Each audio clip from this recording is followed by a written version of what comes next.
صبح فجر پڑھ کر سونے کے بجائے وہ اوپر آ گئی۔ جہان کے کمرے کے سامنے سے گزرتے ایک نظر اس نے بند دروازے پر ضرور ڈالی۔ کچھ چیزیں کرنے سے انسان خود کو کبھی نہیں روک پاتا۔ چھت پہ ہر طرف گملوں کی سرحد بنی تھی، کیونکہ ابا کا شوق تھا۔ منڈیر وہاں سے کافی اونچی تھی۔ منڈیر کے ساتھ ہی کین کا ایک جھولا رکھا تھا۔ اس خوبصورت صبح میں وہ جھولے پر آ بیٹھی اور گردن موڑ کر منڈیر کے سوراخ سے باہر دیکھا۔ منڈیر اس کے سر سے اونچی تھی، مگر ڈیزائن کے طور پر بنے بڑے بڑے سوراخوں سے نیچے کالونی اور سڑک صاف نظر آتی تھی۔ وہ یوں ہی ترچھی ہو کر بیٹھی کالونی پر اترتی صبح دیکھے گئی۔ ہر سو خاموشی اور تازگی تھی۔ کبھی کبھی پرندوں کے بولنے کی آواز آ جاتی یا پھر کسی کے بھاگنے کی۔ وہ ذرا چونکی۔ دور سڑک پر کوئی بھاگتا آ رہا تھا۔ ٹریک سوٹ میں ملبوس جاگنگ کرتا شخص۔ اسے ایک لمحہ لگا نہیں پہچاننے میں۔ جہان، وہ حیران ہوئی تھی۔ وہ کب اٹھا، کب گھر سے نکلا، معلوم نہیں۔ وہ اسے دیکھتی رہی۔ جہان اب گھر کے سامنے سے گزر کر مخالف سمت دوڑتا جا رہا تھا۔ وہ گردن پوری موڑ کر اسے دیکھے گئی۔ چند قدم دور جا کے وہ رکا اور ٹھٹک کر پیچھے سڑک کو دیکھنے لگا، جیسے اسے محسوس ہوا ہو کہ کوئی اسے دیکھ رہا ہے، مگر وہ سڑک پر ہی دیکھ رہا تھا، اوپر نہیں۔ وہ جلدی سے جھولے پر سے اٹھی اور اندر دوڑ گئی۔ وہ پھر سے پکڑے نہیں جانا چاہتی تھی۔ سبز ٹیولپ، پھولوں کی مارکیٹ اور وہ دکاندار، اسے سب یاد تھا ترکی کا۔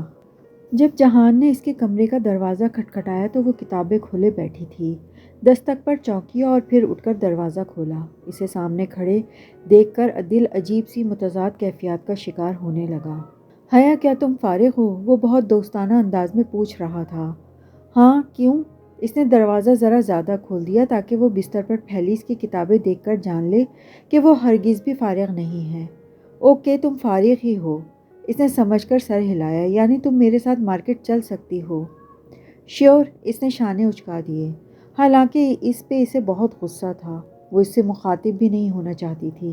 اس نے ہمیشہ غلط بیانی ہی کی تھی۔ اسے جہان سے بہت گلے تھے، مگر پھر بھی جانے کے لیے تیار ہو گئی۔ وہ اسے انکار نہیں کر سکتی تھی۔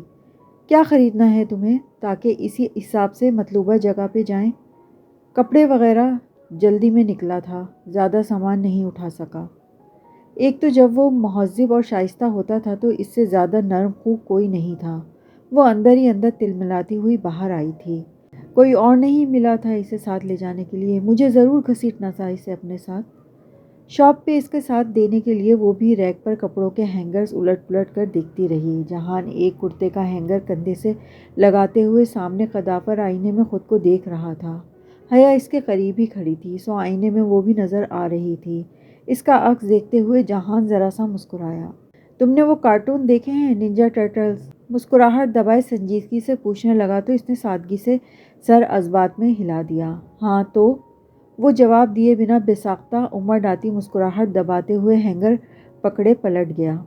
چند لمحے وہ الجھی کھڑی رہی۔ سمجھ میں نہیں آیا کہ وہ کیا کہنا چاہتا تھا۔ پھر قداور آئینے میں اپنا عکس دیکھا تو فوراً سمجھ آ گیا۔ غصے کا شدید ابال اس کے اندر اٹھا تھا۔ بمشکل ضبط کرتے ہوئے اس نے نگاہوں سے جہان کو تلاشا۔ وہ وہیں کرتا لیے کاؤنٹر کی طرف جا رہا تھا۔ وہ بدتمیز انسان اس کے نقاب کو ننجا ٹرٹلز کی آنکھوں کی پٹی سے تشبیہ دے رہا تھا۔ اس کا موڈ واپسی کا سارا راستہ آف رہا، مگر وہاں پرواہ کسے تھی؟ کچن میں شام کی چائے دم پر چڑھی تھی۔ الائچی اور تکے کبابوں کی ملی جلی خوشبو سارے کچن میں پھیلی تھی۔ وہ نور بانو کے سر پر کھڑی ٹرالی میں برتن رکھوا رہی تھی۔ ذمہ دار وہ پہلے بھی تھی، مگر ترکی سے آنے کے بعد ہر کام اپنے ہاتھ سے کرنے لگی تھی۔ اب بھی نور بانو سے زیادہ وہ کام کر رہی تھی۔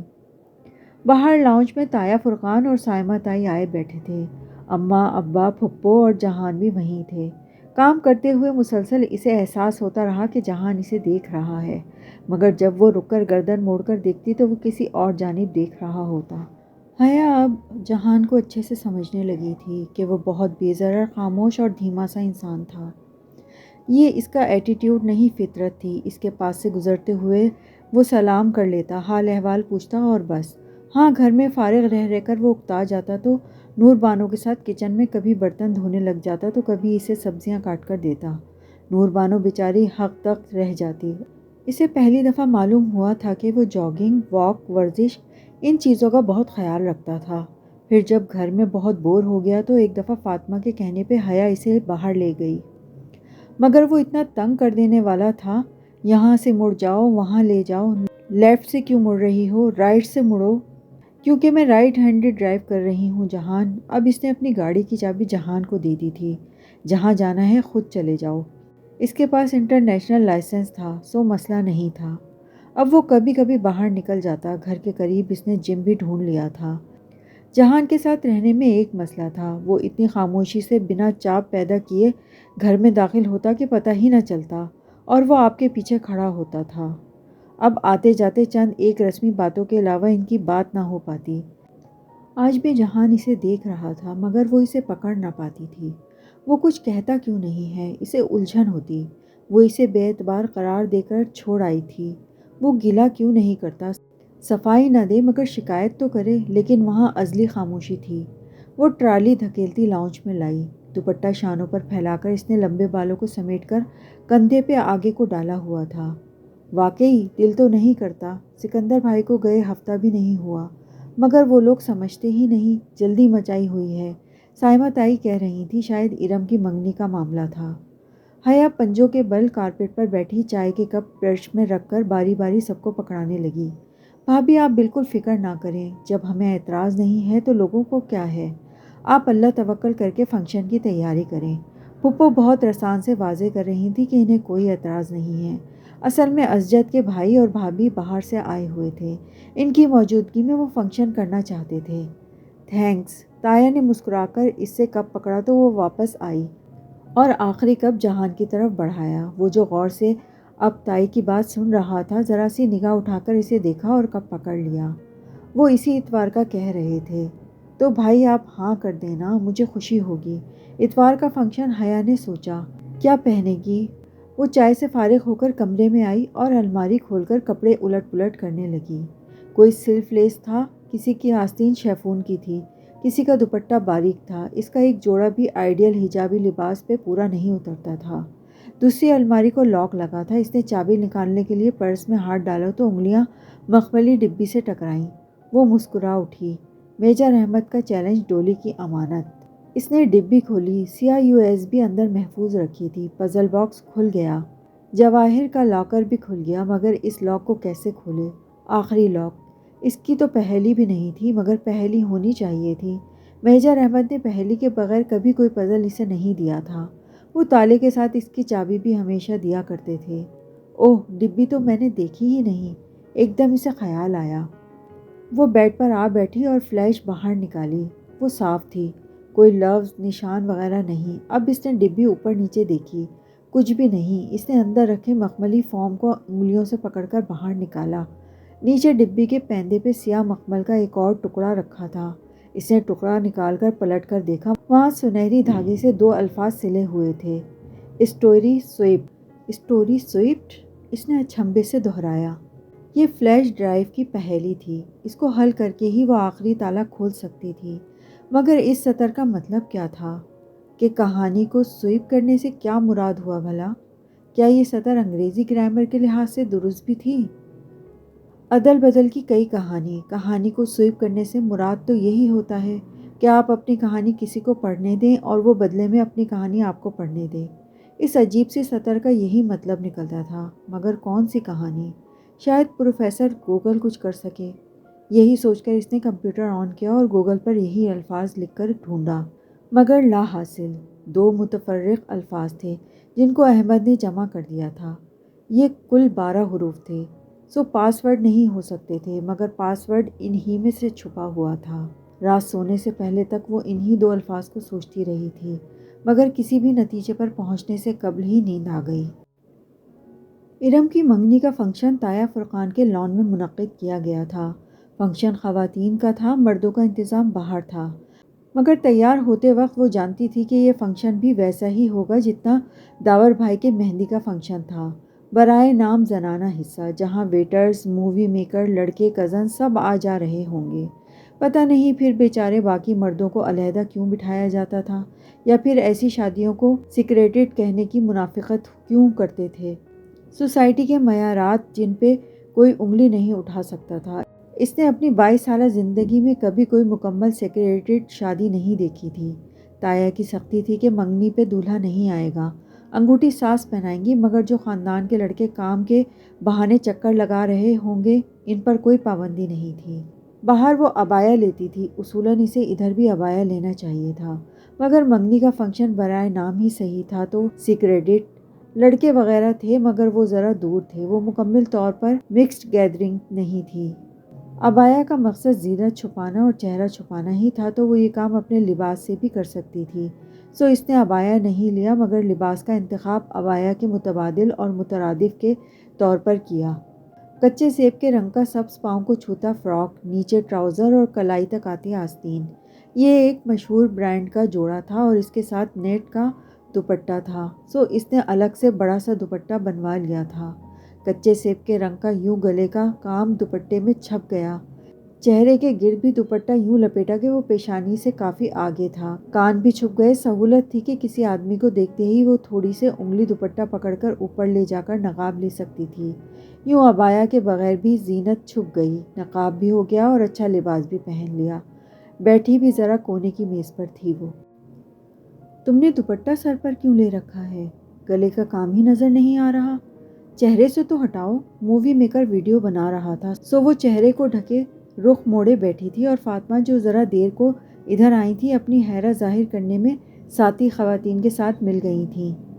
نہیں ہٹا سکتی لیڈیز، میں اب نقاب کرتی ہوں، وہ رسان سے جواب دے رہی تھی۔ کیوں؟ اور یار فنکشن میں تو خیر ہے۔ خیر مجھ سے پوچھو کہ کتنا شر ہوتا ہے۔ وہ اب بددل ہو رہی تھی، حجاب سے نہیں لوگوں سے۔ یا اللہ، لوگ خاموش کیوں نہیں رہتے، اتنا کیوں سوال کرتے ہیں؟ سہریش، ثنا، اسجد کی بہنیں اب ڈانس کی تیاری کر رہی تھیں، انہیں کوئی نہیں روک رہا تھا۔ سلیو لیس پہنے پھرتی کسی لڑکی کو کوئی نہیں ٹوک رہا تھا، مگر حجابی لڑکی کے سب کیوں پیچھے پڑ گئے تھے؟ کیا لوگوں نے سمجھ لیا ہے کہ وہ کہیں گے کہ ہم ایمان لائے اور وہ آزمائے نہ جائیں؟ وہ اپنے آنسو اندر ہی اتارتی رہی۔ لڑکیاں رقص کے لیے پوزیشن سنبھالے کھڑی تھیں۔ مووی میکر کا کیمرہ ریڈی تھا، اس نے رخ موڑ لیا۔ دل اندر ہی اندر لرز رہا تھا، وہ کسی کو منع نہیں کر سکتی تھی، اس کی کوئی نہیں سنتا۔ تباہی تباہی کتنی قریب تھی اور سب بے خبر تھے۔ دہکتی ہوئی آگ، بھڑکتے ہوئے الاؤ، دہکتے ہوئے انگارے، انسان بھی خود ہی اپنے لیے کیا کیا کما لیتا ہے۔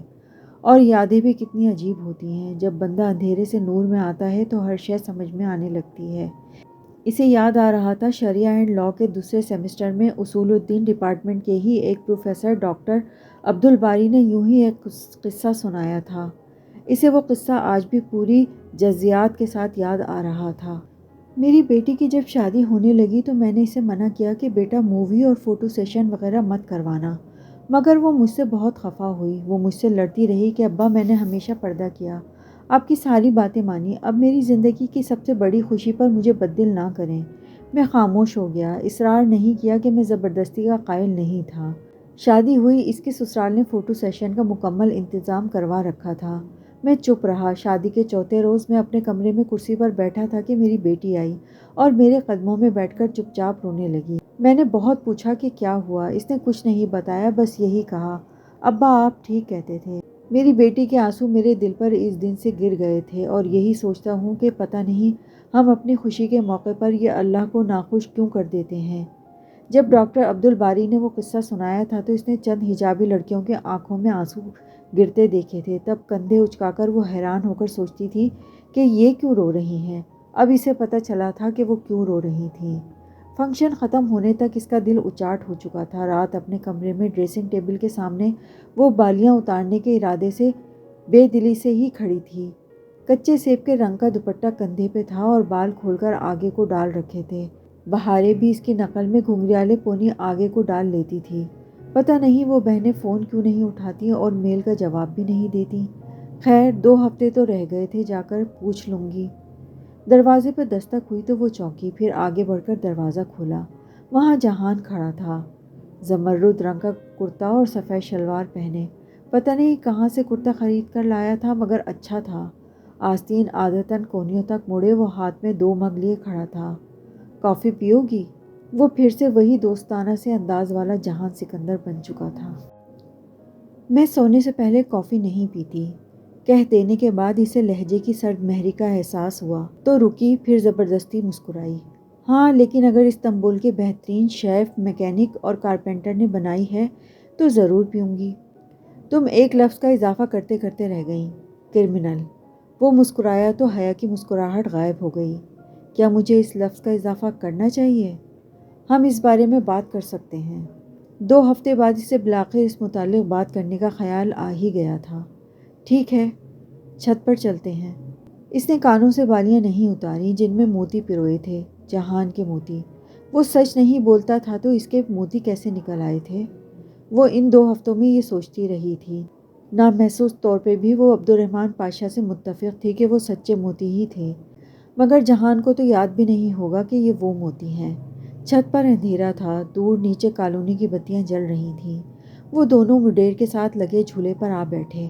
ہلکا ہلکا ہلتا جھولا ان کے بیٹھنے سے بالکل تھم گیا۔ حیا نے کافی کا مگ لبوں پر لگایا۔ ہاں، اچھی بنی ہے۔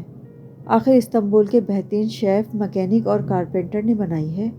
اوہ، تم نے بھی کرمنل کا اضافہ نہیں کیا؟ حیا مسکرائی۔ کیونکہ میں کرمنل ہوں ہی نہیں۔ کیا تمہیں میرا اعتبار ہے؟ ہاں، اس نے سوچنے کا وقت بھی نہیں لیا۔ ٹھیک ہے، پھر تم بتاؤ کہ تم اس شخص کو کیسے جانتی ہو جو اس روز میرے ساتھ تھا؟ عبد الرحمن پاشا، امت اللہ حبیب پاشا کا بیٹا۔ اس نے آنے کا پورا نام لیا۔ وہ ذرا چونک کر اسے دیکھنے لگا۔ ہاں، تم کیسے جانتی ہو؟ لمبی کہانی ہے، سنو گے؟ اس نے بے نیازی سے شانوں کو جنبش دے کر پوچھا۔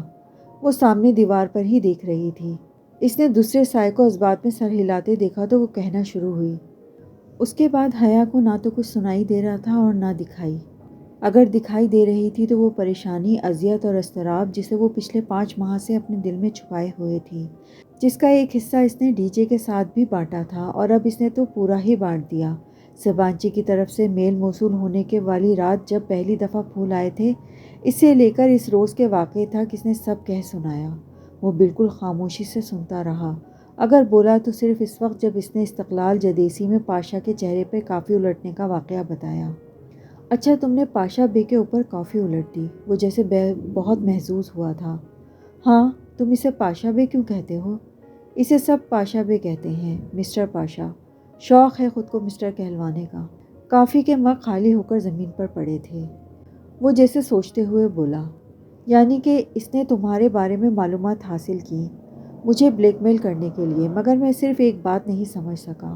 اتنا سب کچھ ہوا اور تم نے کبھی اپنے پیرنٹس کو نہیں بتایا؟ کیوں حیا؟ تم نے کسی سے مدد کیوں نہیں لی؟ میں کبھی بھی اس کو یہ سب نہیں بتا سکتی جہان۔ اب تو معاملہ ختم ہو گیا ہے، مگر جب شروع ہوا تو مجھے ترکی جانا تھا۔ اگر میں بتاتی تو وہ مجھ سے فون لے لیتے اور گھر سے نکلنے پر پابندی لگا دیتے۔ ترکی تو جانے کا سوال ہی نہیں تھا۔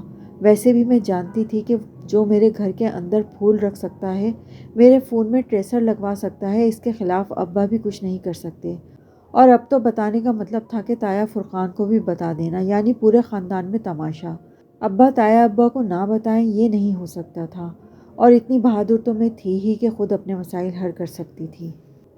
ہاں، یہ تو ہے، جہان نے سر ہلا کر اعتراف کیا۔ کیا تم واقعی جاننا چاہتی ہو کہ میں پاشا کو کیسے جانتا ہوں؟ دیکھ لو، تم نہ بھی بتاؤ میں نے جان تب بھی لینا ہے۔ تمہارے پاس کوئی دوسرا آپشن نہیں ہے۔ اللہ اللہ، یہ اعتماد! وہ پہلی دفعہ ہنسا تھا۔ وہ ہولے سے مسکرا دی۔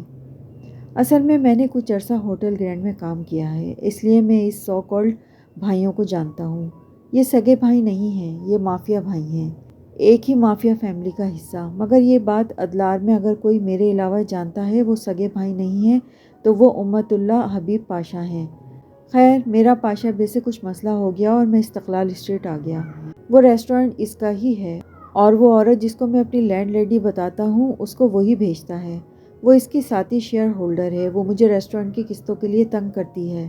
یہ میں نے جھوٹ بولا تھا، سوری، مگر اس نے میرے ذمے ایک کام لگایا تھا جو میں کر نہیں سکا، جس کی وجہ سے وہ تلخ کلامی ہوئی تھی۔ کون سا کام؟ حیا چوکی۔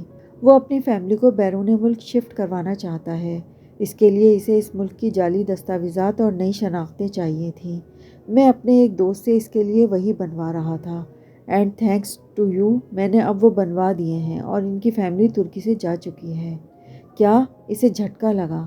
عائشہ اور بہاریں چلی گئیں؟ تو وہ عائشہ اور بہاریں سب کو جانتا تھا؟ ہاں، مزید میں کچھ نہیں جانتا، اس لیے اس موضوع کو ختم کر دو۔ اور وہ اس کا بھائی، وہ کہاں چلا گیا؟ حیا نے پوچھا۔ میں نہیں جانتا وہ اب کہاں ہے، اس نے شانے اچکا دیے، وہ جیسے اس موضوع سے بچنا چاہتا تھا۔ پھر حیا نے دیکھا کہ وہ اٹھا اور نیچے چلا گیا۔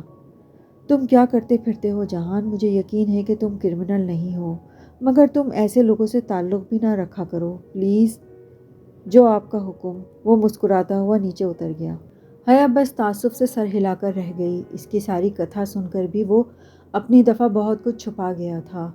اور عائشہ، بہاریں، وہ کہاں چلی گئی تھیں؟ وہ دونوں آگے پیچھے زینے اترتے نیچے آ رہے تھے جب اس نے ابا کو لاؤنج میں کھڑے اپنی جانب متوجہ پایا۔ جہان، وہ صرف جہان کی طرف متوجہ تھے۔ جی ماموں، وہ پرسکون انداز میں قدم اٹھاتا سیڑھیوں سے نیچے ان کے سامنے جا کھڑا ہوا۔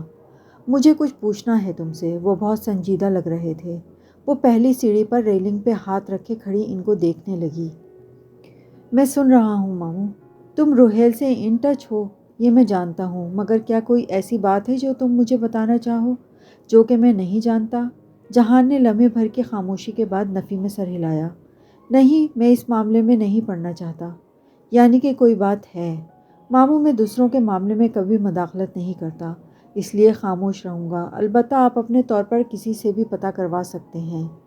پتہ کروا لیا تھا، تم سے تصدیق چاہ رہا تھا۔ بہرحال مجھے اپنا جواب مل گیا ہے، تم آرام کرو۔ اس کا شانہ تھپتھپا کر وہ آگے بڑھ گئے۔ ان کے چہرے کی سنجیدگی اور اضطراب پہلے سے بڑھ چکا تھا۔ جہان واپس سیڑھیاں چڑھ کر اوپر آیا تو اس کا کمرہ اوپر تھا۔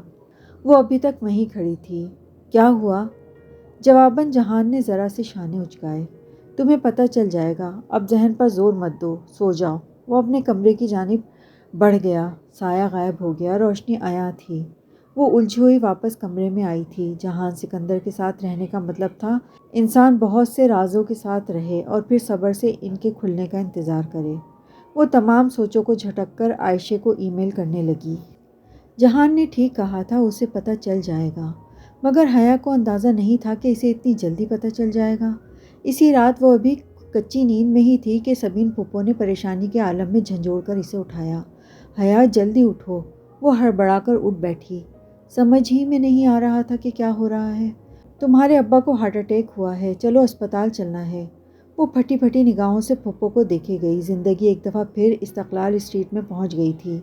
اس کے سامنے ڈی جے گری تھی اور کسی کا جوتا اس کی اینک پر آیا تھا۔ ایک آواز کے ساتھ اینک ٹوٹی تھی، وہ آواز جو کانچ ٹوٹنے کی ہوتی ہے، وہ آواز جو زندگی کے ڈور ٹوٹنے کی ہوتی ہے۔ سلمان صاحب کو شدید قسم کا دل کا دورہ پڑا تھا۔ وہ آئی سی یو میں تھے اور ان کی حالت ٹھیک نہیں تھی۔ باقی سب کہاں تھے اسے کچھ نہیں پتا تھا۔ وہ تو بس دونوں ہاتھوں میں سر تھامے بینچ پر بیٹھی روئی جا رہی تھی۔ کوریڈور میں کون آ جا رہا ہے اسے ہوش ہی نہ تھا۔ وہ پھر سے ٹاکسم فرسٹ ایڈ ہسپتال کے سرد موت کے سناٹے میں جیسے کوریڈور میں پہنچ گئی تھی۔ وہ اب بہتر ہیں، یقین کرو وہ ٹھیک ہو جائیں گے، جہان اس کے ساتھ بینچ پر بیٹھتے ہوئے بولا۔ رات سے وہی تھا جو ساری بھاگ دوڑ کر رہا تھا۔ تایا وغیرہ تو صبح آئے تھے اور اب تک پورے خاندان کو وہ وجہ بھی پتہ چل چکی تھی جو ابا کی بیماری کا باعث بنی تھی۔ روہیل نے شادی کر لی تھی۔ ٹھیک ہے، بہت سے لڑکے امریکہ میں شادی کر لیتے ہیں، سب کے والدین کو ہارٹ اٹیک نہیں ہوتا، مگر روہیل نے 2 سال سے شادی کر رکھی تھی اور سب سے بڑھ کر اس نے ایک نیپالی بدھسٹ سے شادی کی تھی۔ ابا قدرے روشن خیال تھے، مگر اپنی اقدار اور مذہبی حدود کا پاس انہیں بہت تھا۔ روہیل کے حوالے سے انہوں نے بہت سے خواب دیکھے تھے، بہت مان تھا ان کو اس پر۔ وہ ایک دفعہ کہتا تو صحیح، مگر اس نے خود ہی سارے فیصلے کر لیے۔ شاید وہ جانتا تھا کہ کہنے کا کوئی فائدہ نہیں، کیونکہ وہ لڑکی بدھ مت کی پیروکار تھی، مسلمان تو چھوڑو، وہ تو اہل کتاب بھی نہ تھی کہ ایسی شادی جائز ہوتی۔ وہ مسلمان ہونے کو تیار نہ تھی اور روہیل اس کو چھوڑنے پر راضی نہ تھا۔ اپنی حدود کا مذاق بنانے پہ ابا کا دکھ الگ تھا۔ جہان سے تصدیق کر لینے کے بعد انہوں نے روہیل کو فون کر کے جب باز پرس کی تو پھر تلخ کلامی سے ہوتی ہوئی بات باپ بیٹے کے ایک سنگین جھگڑے تک پہنچ گئی۔ ابا نے غصے میں اسے سخت برا بھلا کہا اور پھر ہر تعلق توڑ دیا، مگر فون کال کی ڈور ٹوٹنے سے قبل ہی وہ ڈھہ گئے تھے۔ پھپھو اور فاطمہ اس سارے معاملے کی گواہ تھیں۔ معلوم نہیں وہ کیوں سوتی رہ گئی۔ جب میں روہیل کے پاس رات رہا تھا تب اس لڑکی نے مجھے ٹریٹمنٹ دی تھی، انہوں نے کچھ نہیں بتایا، مگر میں جان گیا تھا کہ ان کے درمیان کیا ہے۔ اس کے کوئی 1.5 سال بعد انہوں نے شادی کی تھی۔ یہ مجھے بعد میں امریکہ میں مقیم ایک دوست نے بتایا۔ کتنی دیر ایسی باتیں چھپتی ہیں؟ ماموں کو بھی کسی عزیز سے خبر مل گئی ہوگی، جہان نے اسے بتایا۔ جب بمشکل انہیں ابا سے ملنے کی اجازت ملی تب وہ غنودگی میں تھے اور وہ ان کے قریب بیٹھی اندر ہی اندر رو رہی تھی۔ آنکھیں خشک ہو چکی تھیں مگر ہر آنسو آنکھ سے تو نہیں گرتا نا۔ شاید اگر ابا کے دوست ذیشان انکل ملنے نہ آئے ہوتے تو وہ آنکھوں سے بھی رونے لگ جاتی، مگر ان سب میں سامنے خود کو مضبوط ظاہر کرنا تھا۔ فاطمہ نڈھال تھی مگر سمین پھپھو بہت ہمت سے کام لے رہی تھیں۔ سلمان بہت مضبوط ہیں بیٹا، فکر نہ کرو، وہ ٹھیک ہو جائیں گے۔ ذیشان انکل کو چھوڑنے وہ فاطمہ کے ساتھ باہر تک آئی تو وہ تسلی دینے لگے۔ وہ ابا کے سب سے اچھے دوست تھے، وہ ان کو زیادہ نہیں جانتی تھی مگر فاطمہ واقف تھی۔ ان کے ساتھ ان کی بیٹی بھی تھی، 15-16 سالہ ریجا، جو قد اور ذہنی طور پر اپنی عمر سے پیچھے تھی، قدرے ایب نارمل بچی جو گھنگریالے بالوں والا سر جھکائے مسلسل اخبار میں قلم سے کچھ لکھتی رہی تھی۔ ریجا بہت ذہین ہے، اس کی نگاہوں کو اپنی بیٹی پر پا کر ذیشان انکل مسکرا کر بتانے لگے۔ اسے ورڈ پزل اور کراس ورڈ کھیلنے کا بہت شوق ہے، پورا چارٹ حل کرنے میں کئی دن لگاتی ہے مگر کر لیتی ہے۔ وہ پھیکی سی مسکراہٹ کے ساتھ سنتی رہی۔ وہ اپنی بیٹی کو ہمیشہ اپنے ساتھ رکھتے تھے، چاہے گھر ہو یا آفس، محبت تھی یا فکر یا پھر دونوں۔ ان کے جانے کے بعد وہ کچھ دیر کے لیے گھر آئی مگر یہ وحشت اور ویرانی چھائی تھی، جیسے سب کچھ تھم گیا ہو۔ وہ ابھی عبایا اتار ہی رہی تھی کہ فون بجنے لگا، پرائیویٹ نمبر کالنگ۔ اس روز کے بعد میجر احمد نے آج کال کی تھی مگر اس نے کال کاٹ دی۔ وہ بار بار فون کرنے لگا مگر حیا نے فون بند کر دیا۔ وہ اس آدمی سے کوئی رابطہ نہیں رکھنا چاہتی تھی، ضرورت ہی نہیں تھی۔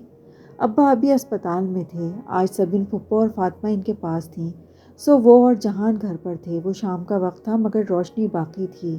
حیا چھت پر منڈیر کے ساتھ لگے جھولے پر بیٹھی ابا کے گملوں کو دیکھ رہی تھی۔ آج ان پہ سائے نہیں گر رہے تھے مگر وہ پھر بھی مرجھائے ہوئے لگ رہے تھے۔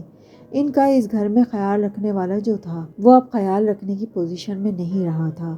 اس نے بہت سے آنسو اپنے اندر اتارے۔ ابا کے پودے اکیلے ہو گئے تھے۔ کیسی ہو؟ جہان ہولے سے اس کے ساتھ آ کر بیٹھا۔ تمہارے سامنے ہوں۔ تم نے کھانا کھا لیا؟ ہاں، نور بانو میرا کھانا لے آئی تھی۔ اور تم نے؟ موڈ نہیں ہے۔ وہ ابھی تک گملوں کو دیکھ رہی تھی۔ جہان اسے کچھ کہتے کہتے رک گیا۔ سنو، یہ آدمی کون ہے؟ کون؟ حیا نے ذرا چونک کر گردن پھیری۔ منڈیر کے سوراخ سے تایا کا لان کا منظر واضح تھا۔ وہ اپنے ڈرائیو وے پہ کھڑے ایک صاحب کے ساتھ باتیں کر رہے تھے جو سیاہ سوٹ میں ملبوس بریف کیس ہاتھ میں لیے ہوئے تھے۔ وہ انہیں نہیں پہچانتی تھی۔ پتہ نہیں، اس نے لا تعلقی سے شانے اچکائے۔ میرا خیال ہے وہ وکیل ہے۔ تمہیں کیسے پتہ؟ اس کے سوٹ کا رنگ تو سمپل بلیک ہے مگر ٹائی دیکھو جیڈ بلیک ہے، وکیل کی مخصوص ٹائی۔ وہ آنکھوں کی پتلیاں سکیڑے ان کو دیکھتے ہوئے کہہ رہا تھا۔ اور میرا خیال ہے وہ ابھی ادھر آنے کا ارادہ رکھتے ہیں۔ حیا نے ذرا حیرت سے اسے دیکھا۔ وہ اپنے ڈرائیو وے پہ کھڑے ہیں، تمہیں کیسے پتا کہ ان کا ارادہ کیا ہے؟ غور سے دیکھو حیا، فرقان ماموں کے جوتوں کا رخ کس طرف ہے؟ حیا نے گردن ذرا اونچی کر کے دیکھا۔ تایا ابو کے جوتوں کا رخ نامحسوس انداز میں ان کے گھر کے درمیانی دروازے کی طرف تھا۔ انسان جدھر جانے کا ارادہ رکھتا ہے اس کے پاؤں خود بخود ادھر ہی مڑ جاتے ہیں، چاہے وہ ساکن کھڑا بیٹھا ہی کیوں نہ ہو۔ اگر دوران گفتگو تمہارے مخاطب کے جوتے تمہاری مخالف سمت ہو تو اس کا مطلب ہوتا ہے کہ وہ بور ہو رہا ہے۔ حیا نے بے اختیار جہان کے جوتوں کو دیکھا اور اس کے سیاہ تسمے والے بوٹ سیڑھیوں کے دروازے کی سمت تھے۔ اس فائل میں کیا ہو سکتا ہے؟ اب وہ ذرا الجھے ہوئے انداز میں کہہ رہا تھا۔ حیا نے گردن پھر سے منڈیر کی جانب موڑی۔ نیچے وکیل صاحب اپنے بریف کیس سے ایک فائل نکال کر تایا ابا کو دکھا رہے تھے۔ سلمان ماموں کمپنی کے ایم ڈی ہیں نا؟ ہاں۔ اور باقی شیئر ہولڈر ہیں؟ ہاں۔ اس کا مطلب ہے کہ ماموں کی بیماری کے باعث کچھ کام رک گئے ہوں گے، سو باقی شیئر ہولڈرز ان سے کچھ دستخط کروانا چاہ رہے ہوں گے۔ ماموں کا پاور آف اٹارنی کس کے پاس ہے؟ میرے پاس، وہ بے اختیار بولی۔ جہاں ذرا سا چونکا۔ اصل میں بہت پہلے ابا نے مجھے اپنا اٹارنی ان فیکٹ بنایا تھا، اور وہ صرف اس صورت میں جب وہ خدا نخواستہ کام کرنے کے اہل نہ رہیں، یعنی کہ میں اس وقت اصغر اینڈ سنس کی ایم ڈی سے بات کر رہا ہوں۔ وہ مسکرا رہا تھا۔ ارے نہیں، میں تو بس اٹارنی ان فیکٹ ہوں۔ ابا ٹھیک ہو جائیں گے تو خود سنبھال لیں گے سب کچھ، اور جب تک وہ ٹھیک نہیں ہوتے تب تک تایا ابا سنبھال لیں گے۔ اس نے کہنے کے ساتھ نیچے دیکھا۔ تایا فرقان اب سمجھتے ہوئے اثبات میں سر ہلاتے فائل کے صفحے پلٹ رہے تھے۔ اس کے لیے انہیں سلمان ماموں کا پاور آف اٹارنی چاہیے ہوگا، اور شاید وہ ان سے اسی پہ دستخط کروانا چاہتے ہوں گے۔ جہان، ہو سکتا ہے یہ ان کا کوئی دوست ہو اور تمہارے سارے اندازے غلط ہوں، اور اگر میرے اندازے درست ہوئے تب تم انہیں پاور آف اٹارنی لینے دو گی؟ ہاں، کیوں نہیں؟ تایا فرقان ابا کے بھائی ہیں آخر۔ جہان نے جیسے افسوس سے اسے دیکھا۔ میڈم، ایک بات کہوں، جب باپ کسی قابل نہیں رہتا تو اولاد کے لیے زندگی بدل جاتی ہے۔ یہ جو آج تمہارے ساتھ ہیں نا، ایک دفعہ کاروبار گیا تو تمہیں ایسے کنارے لگا دیں گے۔ ہر کسی پہ شک مت کیا کرو جہان، وہ بیزار ہوئی۔ یہ فرقان ماموں وہی ہیں نا جن کی ہم بات کر رہے ہیں؟ آنکھیں کھولو اپنی، تم انہیں اپنے باپ کی کرسی نہیں دے سکتی حیا، اور دیکھو وہ ادھر ہی آ رہے ہیں۔ وہ بے اختیار چونکی۔ وہ دونوں حضرات واقعی تیز قدموں سے درمیانی دیوار کے لکڑی کے دروازے کے جانب بڑھ رہے تھے۔ وہ ذرا سیدھی ہوئی۔ جہان کے لبوں پر ہلکی فاتحانہ مسکراہٹ تھی۔ مگر جہان، ابا کی غیر موجودگی میں ان کے علاوہ کون سنبھال سکتا ہے کاروبار؟ مجھے تو بزنس کے بارے میں کچھ بھی نہیں پتا۔ وہ مسترب سی کھڑی تھی۔ تایا ابا نے گھنٹی بجائی۔ نور بانو کچن سے نکل کر دروازہ کھولنے بھاگی۔ پتہ ہو یا نہ ہو، تم انہیں اپنی کرسی نہیں لینے دو گی حیا۔ اپنی جگہ کبھی نہیں چھوڑتے۔ ہوٹل گرینڈ کی مثال یاد رکھنا۔ ایک پاشا نے جگہ چھوڑی تو دوسرے پاشا نے قبضہ کر لیا۔ وہ اٹھ کھڑا ہوا۔ جھولا دھیرے دھیرے ہلنے لگا۔ اب چلو، وہ اندر آ رہے ہیں۔ وہ الجھی الجھی سے جہان کے ساتھ سیڑھیاں اترتی نیچے آئی۔ تایا ابا وکیل صاحب کو باہر چھوڑ کر خود لاؤنج میں آ کھڑے ہوئے تھے۔ ان کے ہاتھ میں فائل تھی، مگر حیا کو تب بھی لگ رہا تھا کہ جہان کے اندازے غلط ہیں۔ حیا، تایا نے عجلت بھرے انداز میں اسے پکارا، تمہارے ابا اس کنڈیشن میں سائن کر سکتے ہیں؟ وہ آخری سیڑھی پہ ٹھہر سی گئی۔ حالات اتنے حساس ہو چکے تھے کہ معمولی سی بات بھی بہت زور سے لگتی تھی۔ اب بھی لگی۔ انہوں نے ابا کا حال پوچھنے کے بجائے صرف دستخط کا پوچھا۔ آپ کو کیا سائن کروانا ہے؟ وہ سب پارٹ سے انداز میں پوچھتی وہ ان کے سامنے آ کھڑی ہوئی۔ جہان بہت سکون سے آخری سیڑھی پر بیٹھ گیا تھا اور اب گویا تماشا دیکھ رہا تھا۔ تمہارے کام کی چیز نہیں ہے، اور وہ سائن کر سکتے ہیں یا نہیں؟ تایا ابا کو اس کے سوال کرنا سخت ناگوار گزرا تھا۔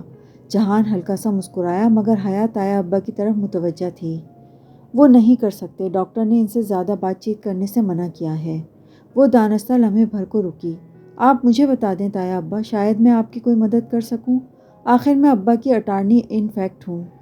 تایا فرقان کو جیسے جھٹکا لگا۔ وہ حیرت بھری الجھن سے اسے دیکھنے لگے۔ تم؟ سلمان نے تمہیں کب اٹارنی ان فیکٹ بنایا؟ بہت پہلے ابا نے اپنا پاور آف اٹارنی مجھے دیا تھا، اور اس کے مطابق میں ابا کی جگہ کام کر سکتی ہوں۔ پر اعتماد وہ ہمیشہ سے تھی، اور اب بھی تایا فرقان کی باروب شخصیت کے سامنے کھڑی بہت اطمینان سے انہیں بتا رہی تھی۔ خلاف توقع وہ ایک دم غصے میں آ گئے۔ دماغ خراب ہے سلمان کا، وہ اس طرح کیسے کر سکتا ہے؟ اب تو وہ کر چکے ہیں۔ آخر میں ان کی بیٹی ہوں، انہیں مجھ پر بھروسہ ہے۔ کیا مذاق ہے یہ؟ وہ جیسے جھنجھلائے تھے۔ اب سارا کام کیسے چلے گا؟ کیا میں ذرا ذرا سی بات کے لیے تمہارے پاس ادھر آتا رہوں گا؟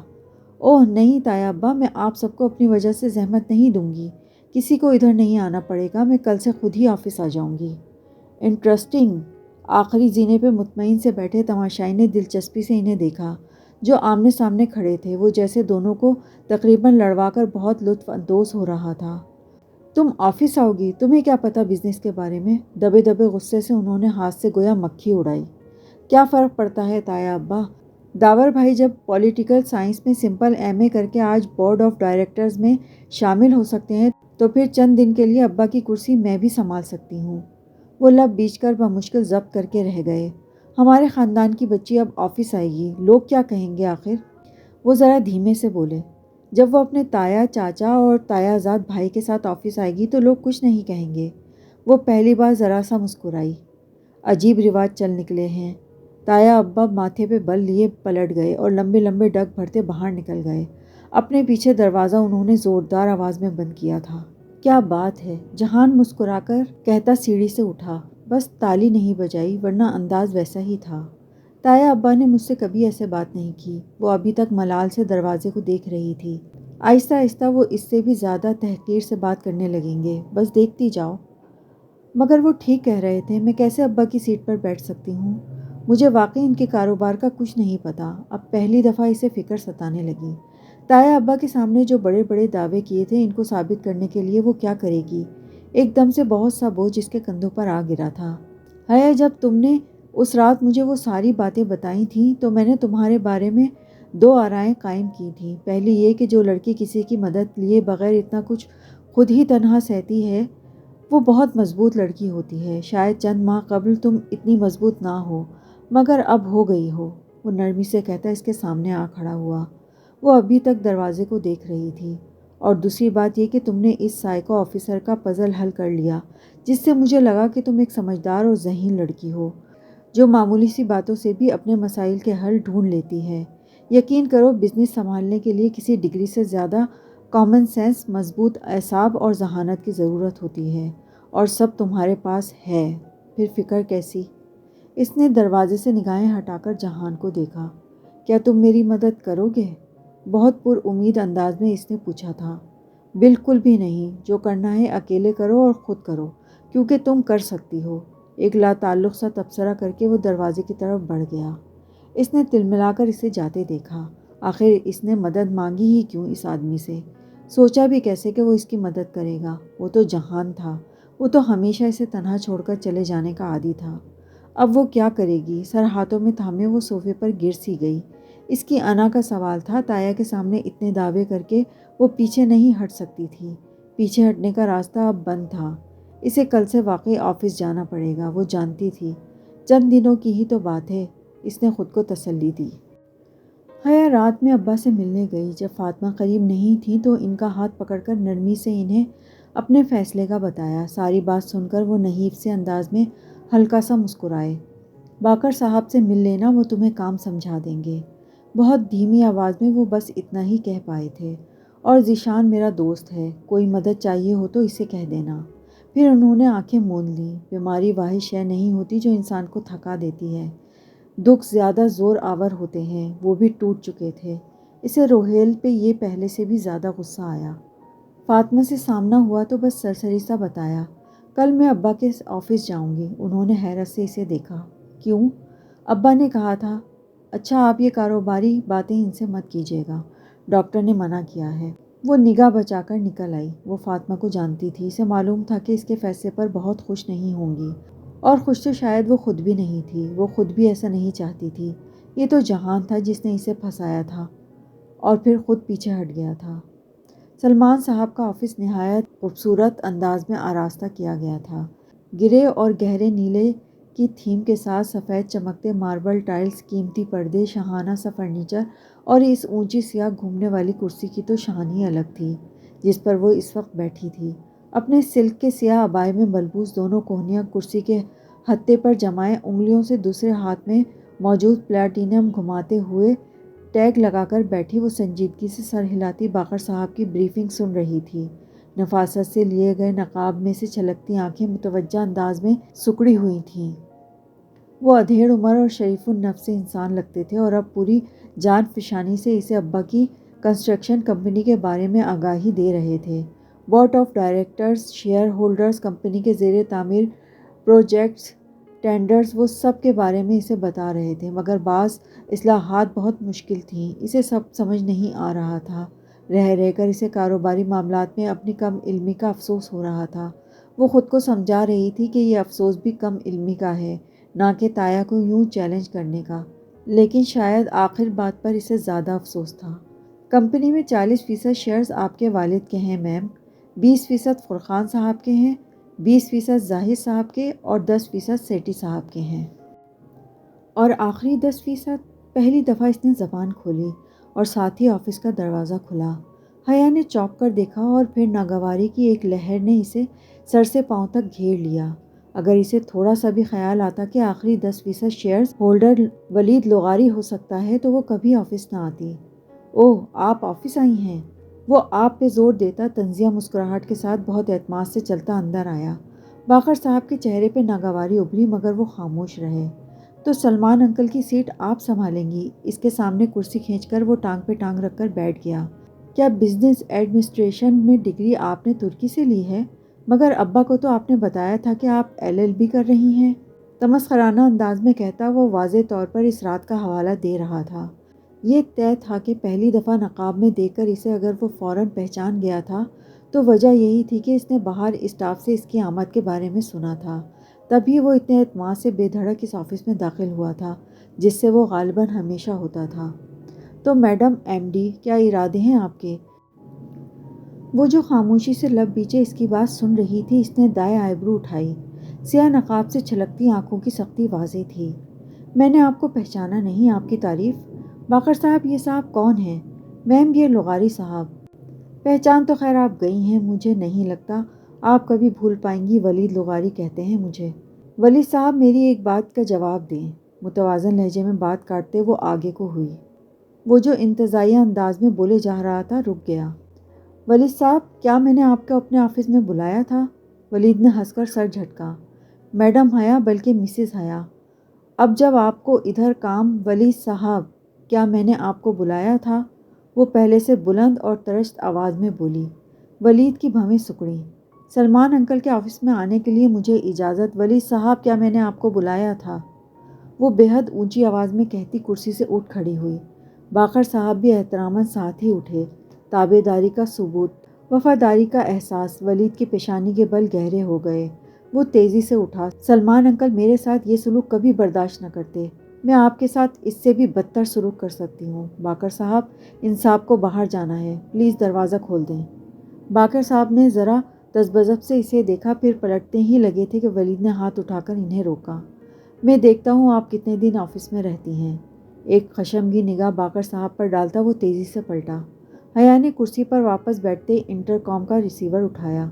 درخشاں، اگر یہ آدمی مجھے دوبارہ بلا اجازت اپنے آفس میں داخل ہوتا نظر آیا تو میں آپ کی چھٹی کر دوں گی۔ سن لیا آپ نے؟ اور سنایا تو اس نے ولید کو تھا جو اس کی بات ختم کرنے کے بعد ہی باہر نکلا تھا۔ جی میم، ابا کی سیکرٹری بوکھلا گئی تھی۔ بیٹھیے۔ ریسیور واپس رکھتے اس نے باقر صاحب کو بیٹھنے کا اشارہ کیا۔ باقی 10% شیئرز ان کے پاس ہیں میم۔ باقر صاحب نے سلسلہ کلام وہیں سے جوڑا۔ تب تک وہ چند گہرے سانس لے کر خود کو کمپوز کر چکی تھی۔ پہلے عمیر لغاری آفس آیا کرتے تھے، مگر گزشتہ 1 ماہ سے وہ علاج کے لیے بیرون ملک ہیں۔ چند مزید تفصیلات کے بعد وہ اسے بورڈ آف ڈائریکٹرز کی آج متوقع میٹنگ کے بارے میں بتانے لگے۔ میم، ایک ٹریڈ سینٹر کا پروجیکٹ ہے، ہمیں وہ حاصل کرنا ہے، یعنی کہ ٹینڈر کی نیلامی ہے اور ہمیں نیلامی جیتنی ہے۔ اس نے دبے دبے جوش سے اس کی بات کاٹی۔ گزرتے گزرتے کبھی کوئی سوپ سیریل دیکھتی تھی تو اس میں عموماً ٹینڈرز کی نیلامی ہو رہی ہوتی اور مخالف کمپنیاں بولی لگا رہی ہوتیں، سو کم از کم کچھ تو پتہ تھا اسے کنسٹرکشن کمپنی کے متعلق۔ باقر صاحب لمحے بھر کو خاموش ہوئے، پھر نفی میں سر ہلایا۔ نہیں میم، ٹینڈر کی نیلامی کا معاملہ نہیں ہے۔ اچھا، اس نے خفت چھپاتے ہوئے سر ہلایا۔ اب وہ درمیان میں نہیں بولے گی، خاموش رہ کر بس سنے گی۔ اصل میں ایک گروپ ٹریڈ سینٹر بنانا چاہ رہا ہے۔ وہ اس کے لیے مختلف کمپنیوں کے آئیڈیاز دیکھنا چاہتے ہیں کہ کون ان کی زمین کو بہترین طور پر استعمال کر کے ٹریڈ سینٹر بنا سکتا ہے۔ اگر ہمارا آئیڈیا اپروو ہو گیا تو پروجیکٹ ہمیں مل جائے گا۔ میں ہیڈ آرکیٹیکٹ کو بھیجتا ہوں، وہ آپ کو مزید بریف کر دیں گے۔ باقر صاحب مؤدب انداز میں اٹھتے ہوئے بولے۔ ہیڈ آرکیٹیکٹ رضوان بیگ صاحب درمیانی عمر کے تجربے کار انسان تھے، مگر ان کا انداز یوں تھا گویا ان کے سامنے کوئی ان پڑھ لڑکی بیٹھی ہو جس کو بریف کرنا وہ اپنی شان میں توہین سمجھتے ہوں۔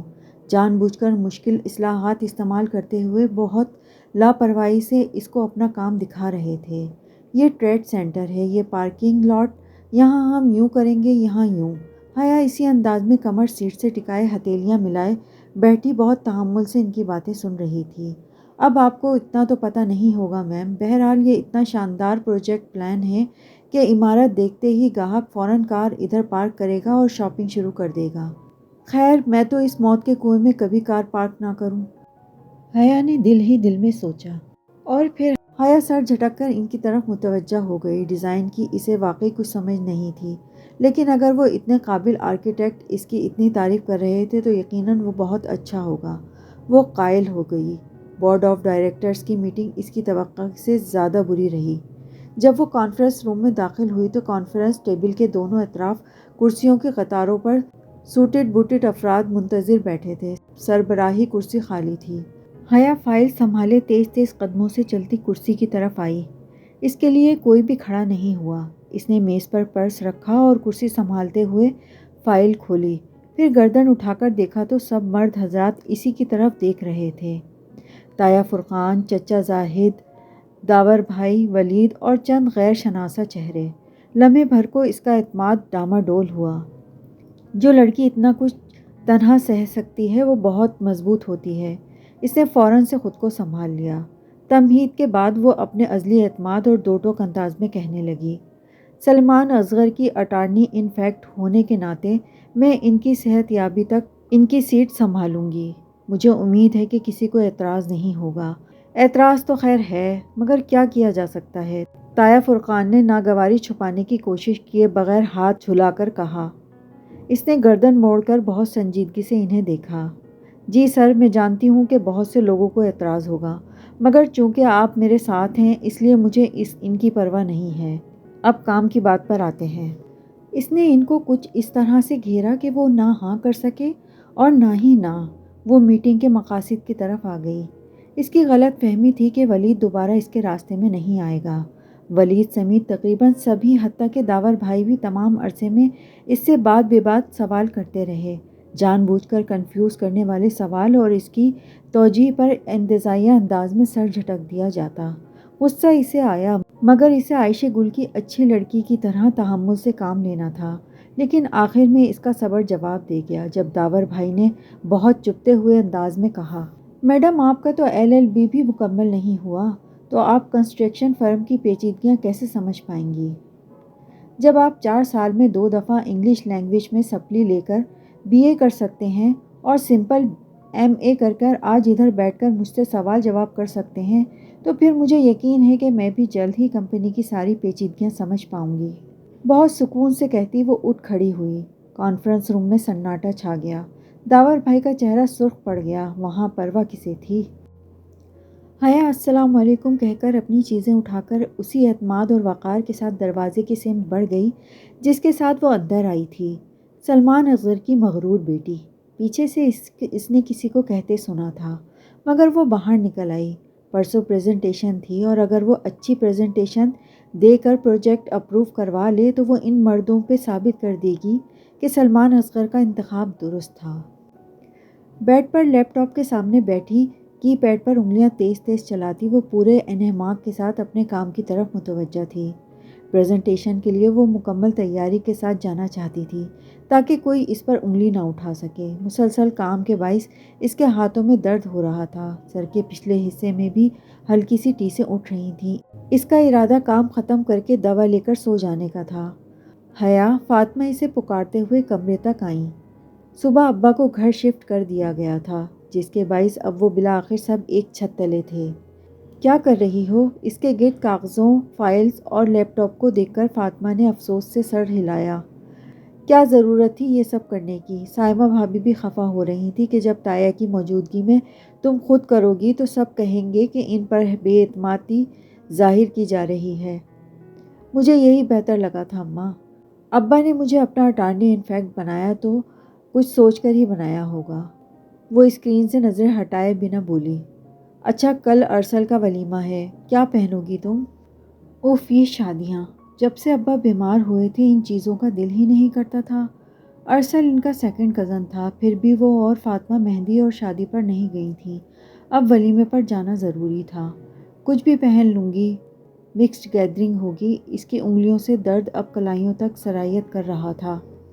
ہاں مکس ہی ہے، مگر پلیز اس دن کی طرح دوپٹہ مت لپیٹنا، فاطمہ اس کے قریب بیڈ پر بیٹھتی نروٹھے پن سے بولی۔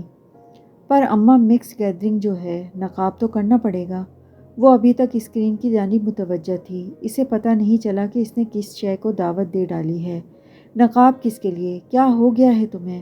وہاں کس سے کرنا ہے نقاب؟ کزن کی شادی ہے، وہاں سب اپنے ہی ہوں گے، وہ حیرت اور غصے سے بولی۔ حیا نے رک کر انہیں دیکھا۔ اپنا تو کوئی نہیں ہوتا اماں، وہ کزنز ہیں، سگے بھائی تو نہیں۔ اب جب کرتی ہوں نقاب تو ٹھیک سے کروں نا۔ اسے سر کے پیچھے حصے میں درد اپنے بازو تک بڑھتا ہوا محسوس ہو رہا تھا۔ تم پاگل ہو گئی ہو، تم فنکشن میں برقع اوڑھو گی؟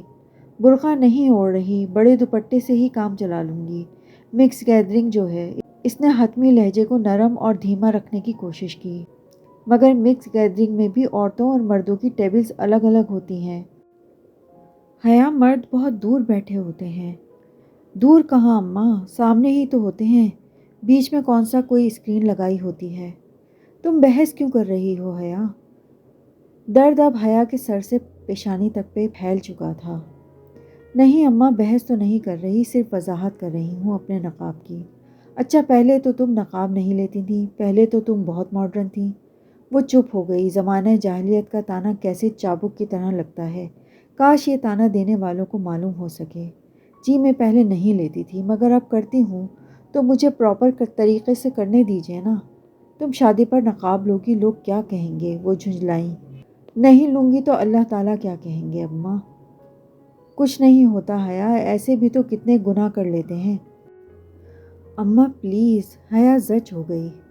مجھے بیکار کے دلائل مت دو حیا، اپنا LLB مجھ پر مت آزماؤ۔ ایرم کی منگنی پر بہت تھوڑے لوگ تھے، بات دب گئی، لیکن اگر اب اتنے بڑے فنکشن میں نقاب لوگی تو لوگ کتنی باتیں بنائیں گے۔ آپ لوگوں سے ڈرتی ہیں، جبکہ اللہ زیادہ حقدار ہے کہ اس سے ڈرا جائے۔ اور لوگوں کا کیا ہے؟ سائمہ تائی تو پہلے بھی مجھ پر باتیں بناتی تھیں، مگر فاطمہ بیزار ہو چکی تھیں۔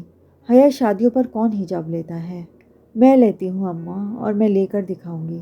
نہیں، میں کوئی دعویٰ نہیں کر رہی، لیکن اگر میں اپنے خاندان کی وہ پہلی لڑکی ہوں جو شادیوں میں بھی حجاب لے، تو میں وہ پہلی لڑکی بنوں گی اماں۔